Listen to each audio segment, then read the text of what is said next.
सी programming language के इस lecture में हम देख रहे हैं कंडीशनल ऑपरेटर के बारे में। उससे पहले अगर आप इस चैनल पे नए हैं तो चैनल को सब्सक्राइब जरूर करें ताकि जो भी वीडियोस मैं अपलोड करूं उसकी अपडेट आप तक पहुंचती रहे। चलिए आगे बढ़ते हैं और समझते हैं कि कंडीशनल ऑपरेटर क्या होता है। बेसिकली दो सिंबल से कंडीशनल ऑपरेटर कंप्लीट होता है, पहला क्वेश्चन मार्क और दूसरा कॉलन। जो काम हम इफ से करते हैं वो काम हम कंडीशनल ऑपरेटर के माध्यम से एक सिंगल स्टेटमेंट में कर सकते हैं। इसको हम और अच्छे से समझेंगे सिंटैक्स के माध्यम से, लेकिन उससे पहले एक चीज और समझते हैं कि इसको हम टर्नरी ऑपरेटर भी बोलते हैं। टर्नरी ऑपरेटर, ठीक है, क्लास में ऑपरेटर के बारे में हमने बहुत अच्छे से जिक्र किया हुआ है। समझते हैं थोड़ा सा। ऑपरेटर बेसिकली तीन प्रकार के होते हैं। पहला होता है यूनरी ऑपरेटर, दूसरा होता है बाइनरी ऑपरेटर एंड तीसरा जो होता है टर्नरी ऑपरेटर। इनको कैटेगराइज किया गया है कितने ऑपरेंड्स पे ये वर्क करते हैं। अगर सिंगल ऑपरेंड्स पे वर्क कर रहे हैं कुछ इस प्रकार से तो उसको हम क्या बोलते हैं, कुछ इस प्रकार से, तो इसको हम बोलते हैं यूनरी ऑपरेटर, क्योंकि सिर्फ एक ऑपरेंड्स पे काम कर रहा है। और अगर कुछ इस प्रकार से इनका काम हो,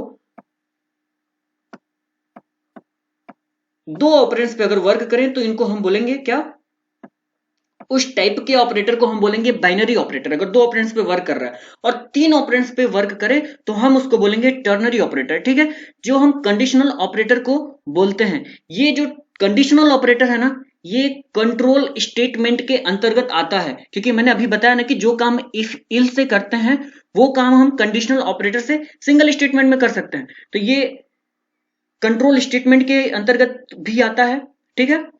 चलिए इसको हम सिंटेक्स से और अच्छे से समझते हैं। इसका सिंटेक्स कुछ इस प्रकार से हो जाएगा।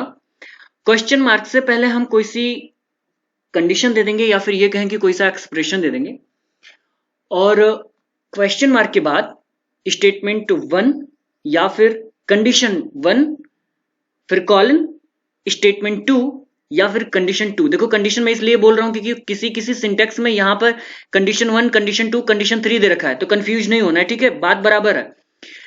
सबसे पहले क्या होगा, क्वेश्चन मार्क से पहले जो भी हमने कंडीशन दे रखी है या फिर ये कहें कि जो भी एक्सप्रेशन दे रखा है वो इवैल्यूएट होगा और कंट्रोल उसको चेक करने का काम करेगा कि कंडीशन ट्रू है कि नहीं। अगर कंडीशन ट्रू है तो स्टेटमेंट 1 जो लिख रखा है वो एग्जीक्यूट होगा, और अगर कंडीशन फॉल्स होती है, ये कंडीशन अगर फॉल्स होती है तो जो स्टेटमेंट 2 लिख रखा है, स्टेटमेंट 2, ठीक है, वो एग्जीक्यूट होगा फॉल्स होने के बाद।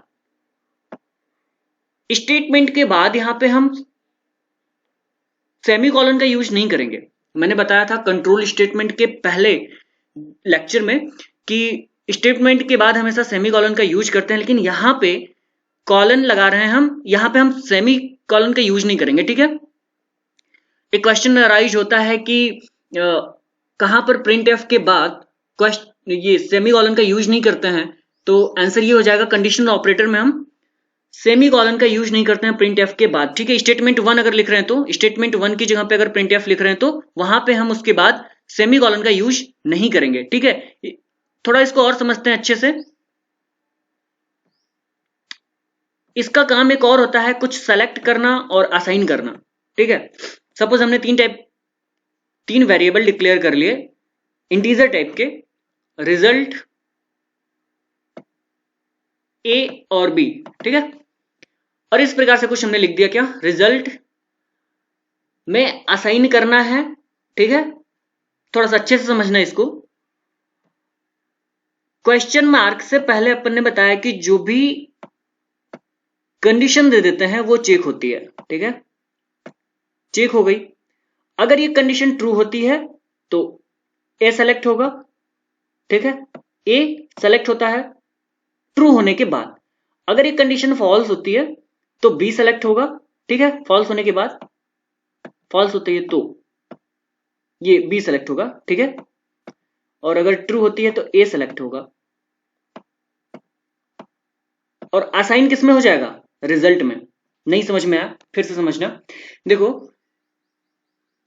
कोई सी कंडीशन अगर यहां पे हमने दे दिया तो वो चेक होगा और सेलेक्ट होगा। अगर कंडीशन ट्रू है तो ए और अगर फॉल्स है तो बी, और चेक होने के बाद ये रिजल्ट में असाइन हो जाएगा अगर हमने सिंबल लगा के रखा है असाइन का तब।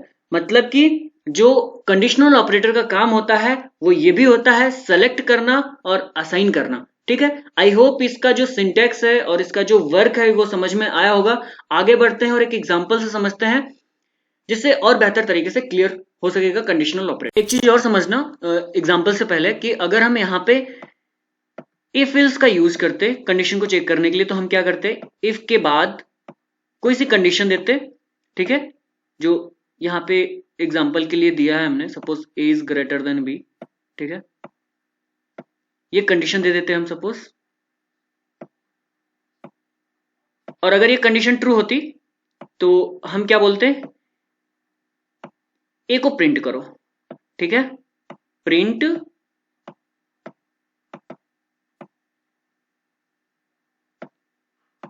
प्रिंट ए। ठीक है, प्रिंट का कमांड देते, प्रिंट ए करने के लिए कमांड देते। ठीक है, इल्स इल्स की बॉडी बनाते, अगर एक कंडीशन फॉल्स होती तो हम क्या बोलते, बी को प्रिंट करो। ठीक है, किसको प्रिंट करो, बी को।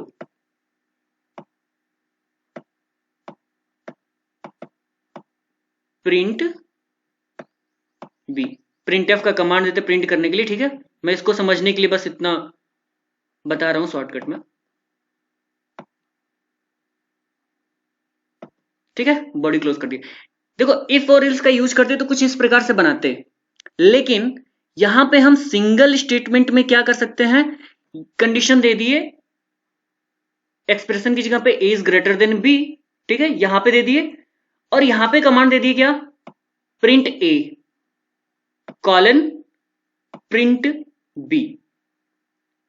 ठीक है, मतलब प्रिंट एफ का कमांड देंगे, प्रिंट एफ ए प्रिंट करने के लिए, और यहां पे प्रिंट एफ दे देंगे बी प्रिंट करने के लिए। अगर ये कंडीशन ट्रू होती है तो स्टेटमेंट 1 एग्जीक्यूट होगा, मतलब ए प्रिंट होगा। अगर फॉल्स होती है तो स्टेटमेंट 2 एग्जीक्यूट होगा, मतलब कि बी प्रिंट होगा। एक सिंगल स्टेटमेंट में हम इसको कंप्लीट कर सकते हैं, जो काम हम इफ इल्स के माध्यम से करते हैं। ठीक है, एक प्रोग्राम बनाते हैं जिसमें अगर यूजर की एज जो भी वैल्यू इंटर कर रहा है, अगर यूजर की एज वैल्यू नहीं, अगर यूजर की एज अगर 18 साल से ऊपर है या फिर 18 साल के बराबर है तो वो एलिजिबल रहेगा वोटिंग के लिए, अदरवाइज वो एलिजिबल नहीं रहेगा। ठीक है, एक एग्जांपल से इसको समझते हैं, प्रोग्राम बनाते हैं।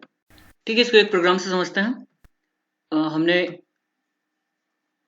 एक इंटीजर टाइप का वेरिएबल डिक्लेयर कर लिया एज, एक मैसेज दे दिया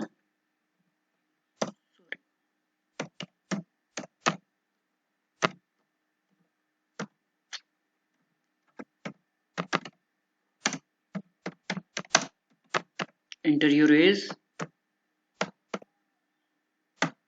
ओके,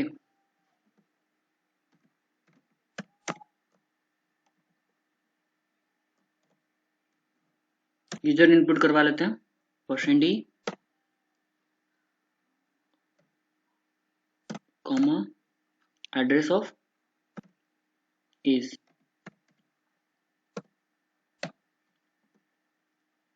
कंडीशन दे देते हैं क्या, एज इज ग्रेटर देन और इक्वल टू 18। देन देखो इसको समझना, क्वेश्चन मार्क हमने यूज किया। ठीक है, प्रिंटफ की कमांड देते हैं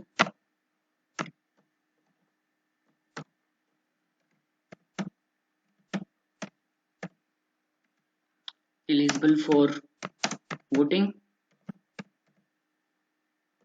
यहाँ पे मैं सेमी कॉलन यूज नहीं कर रहा हूँ, ठीक है, कॉलन यूज कर रहा हूँ।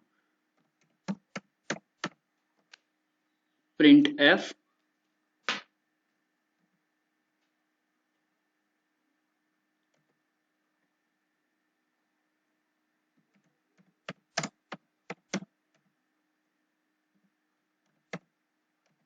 Eligible for voting. ओके, यहाँ पे हम सेमी कॉलन यूज कर लिया। इन लास्ट हम गेट से यूज कर लेंगे। ओके, इसको सेव कर लेते हैं।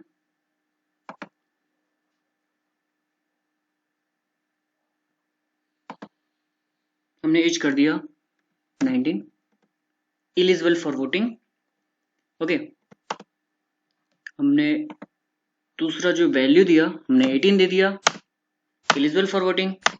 18 से कम भी देकर के देख लेते हैं, हमने दे दिया 16, नॉट एलिजिबल फॉर वोटिंग। ठीक है, देखो ये कैसे वर्क हो रहा है, यहां पे हमने कंडीशन दे दी, ठीक है, और उसके बाद हमने जिस तरीके से सिंटैक्स से समझा था कि किस प्रकार से इसको यूज करेंगे, वही हमने यहाँ पे किया है, और ये पूरा इसका क्या हो जाएगा, प्रोग्राम। ठीक है, इस प्रकार हम लोगों ने कंडीशनल ऑपरेटर के बारे में समझा। अगर इस वीडियो के दौरान, इस लेक्चर के दौरान अगर किसी भी प्रकार की कोई भी प्रॉब्लम आई है, कोई भी कंफ्यूजन हुआ है, कोई भी डाउट आया, तो आप हमसे जरूर पूछें और इस वीडियो को लाइक भी करें। Thank you.